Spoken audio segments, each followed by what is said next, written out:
Hands down, best contour shade I've ever used in my entire existence.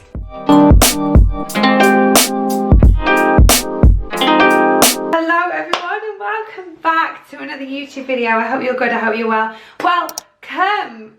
Firstly, I actually realised I haven't addressed the fact that we hit 1,000 subscribers. I'm acting like this isn't a big deal. Thank you so much, and I'm sorry I haven't addressed that sooner. I did address it on Instagram, and let me tell you, I was so excited to reach that point because I've been doing YouTube now for 2 years. Yeah, 2 years. I have been trying on YouTube for such a long time to get to that point, so it was massive that we did that. So thank you all so much for being part of my 1,000. If there's anything at all you want to see, please comment down below. I'm going on holiday next month, so do you want to see what I'm packing with me in my makeup bag? Do you want to see my skincare routine? What do you want to see? This week is for the pale girls. It's for the pale queens. If you're a pale queen, can I hear you?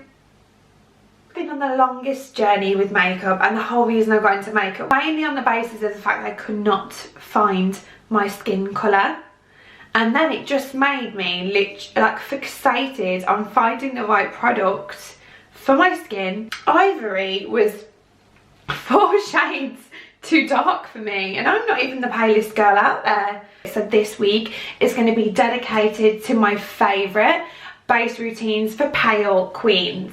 Let's start with skin tints and foundations. Now, I absolutely love a skin tint. That's more in the recent years. Before that, I was a foundation girl through and through. And I remember the first foundation that I actually found that was pale enough for my skin was by Nicola Roberts. Do you remember? From Girls Aloud. She did her own brand called Dainty Doll, and I used her foundation, and I was shook to my core because it was white enough for me, and that was the first foundation I found that was my skin colour. And now the makeup industry is transforming. I'm going to start with the one and only Ciate Dewy Skin Glass Glow Skin Tints. I always have to brace myself to say this, and this is the shade 010. I absolutely love this skin tint. Whenever I use it, I'm like, oh, there she is. I forgot about you, and I don't know how I forget every time I stop using her, but she is amazing. Like, super light, super dewy. It is perfect for that natural glossy everyday. And look at that. Look at that shade. It just blends in so well. It is honestly gorgeous, and it is so light but also buildable, and it is a perfect neutral. It's a neutral. I think a lot of girls comment on my videos and things and say, oh, like, are you neutral or are you pinky, and how do you find a really pale foundation that's not pinky? It is hard. I always struggle finding that in between, but this is that in between. It is perfect. It's a perfect neutral undertoned skin tint. In line with the skin tints, I'm going to introduce you to this beautiful Makeup Revolution product.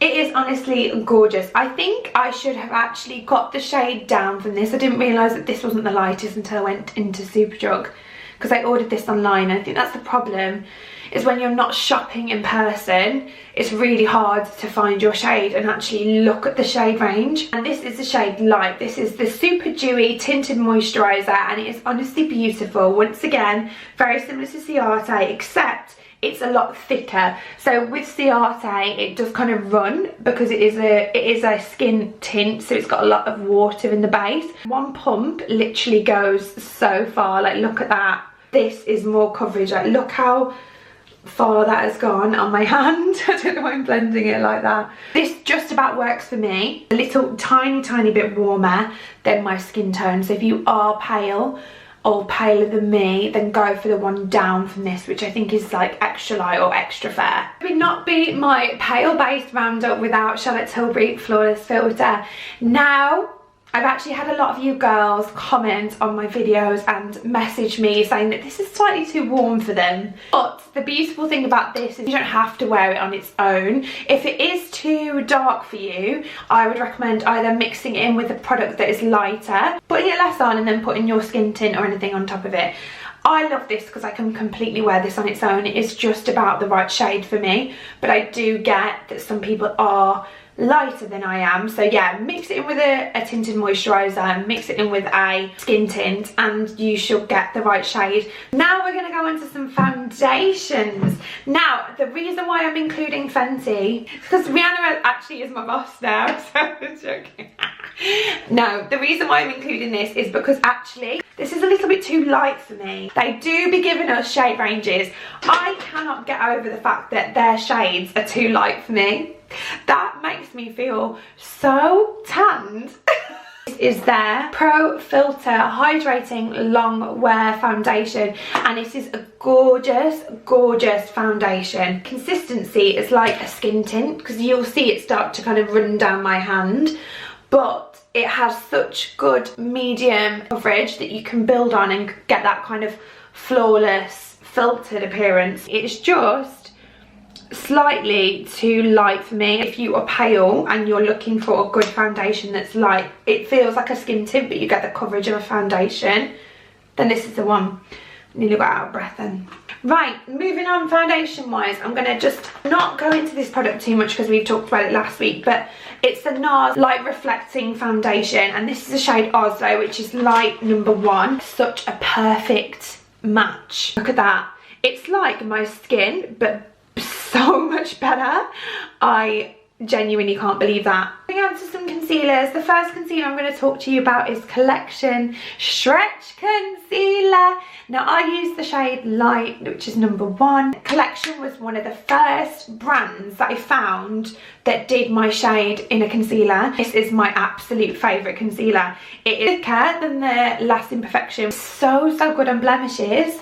It is absolutely flawless. It just gets rid of them, the redness, and it blends so effortlessly. I love it. Another favourite is the Revolution Conceal and Define Concealer. This is the shade CO.1 and it is perfect. It's the lightest one they do, of course. Just love the smell, and that's, if you've got this, you probably found that really weird. So creamy, and I love this underneath my eyes, this on blemishes, this underneath my eyes, and I'm good to go. Now one that is a recent favourite and new love of mine, which is the Anastasia Magic Touch Concealer in the shade 1. This is a bit more on the pricey side, and I'll be completely honest with you, I would never have bought this. I'm an affordable concealer girl.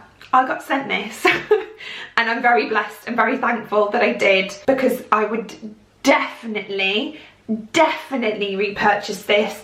This is just an amazing concealer. It is so good. It is perfect on blemishes. It's super thick, full coverage. It's amazing. Like if you've got a really light skin tint on but you've got a load of blemishes or a lot of redness, then you can colour correct with this, and it just blurs your skin. It's honestly amazing. Now moving on to some cream contour. Now there's only really one cream contour. This is the Fenty Cheeks Out cream bronzer in the shade Amber, and it is ashy, cool toned, and if you look at it you kind of think it's a bit grey and you think I can't put that on my face, but just look.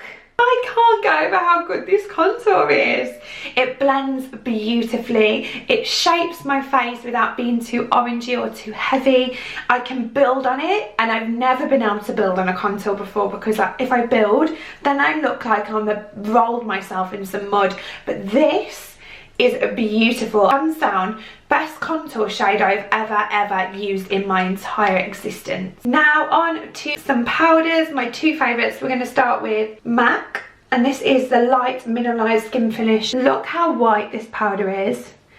It is honestly, this does that whole brightening effect because it is so light and so, it's so soft as well. It just feels like velvet, and on, it just gives my skin such a brightening finish. Another one is the Fenty Pro Filter in the shade Lavender. I've gone on about this before, so I won't go on about it too much, but because it's lavender, it's kind of catches the light, it's a little bit iridescent, and it's honestly so beautiful. I kind of imagine it to be similar effect to the Huda pink powder has on people. It's just so beautiful, and I don't think people talk about this powder enough, and you get so much. Now to conclude, I'm going to just show you some of my favourite bronzers, because yes, I have told you I use the cool toned contour. I don't go into warm with my bronzers, so this is probably about the warmest I will go, and this is a Sunstalker, a bronzer by Fenty in the shade In The Sun, and it's the lightest shade they do. Like, these two together, they just complement each other so well, because the In The Sun, which is this one, is just slightly warmer than this one, but not too warm. A dupe I found for that bronzer is this Morphe one, and actually looks so similar. Two together, very, very similar. Slightly warmer than this one, just the only criticism, but it's still so beautiful because it's not like a heavy bronzer or orangey bronzer. It's the Filter Effect Finishing Powder in the shade Filter 9. Yes, it's a finishing powder, but that's also what makes it so beautiful as a bronzer, because you get that flawless, like, locked in appearance. But I need to lie down now. That is going to go ahead and conclude my favourite base products for pale skin. Now, if you want me to do a full face of my favourite pale products, then let me know down below, and if there's anything else that you want me to do, please comment down below. Thank you all so much for watching. I love you all, and I will see you next Wednesday. If you haven't already, please subscribe and join my family, and yeah, give this video a big thumbs up, and yes, I love you all so much.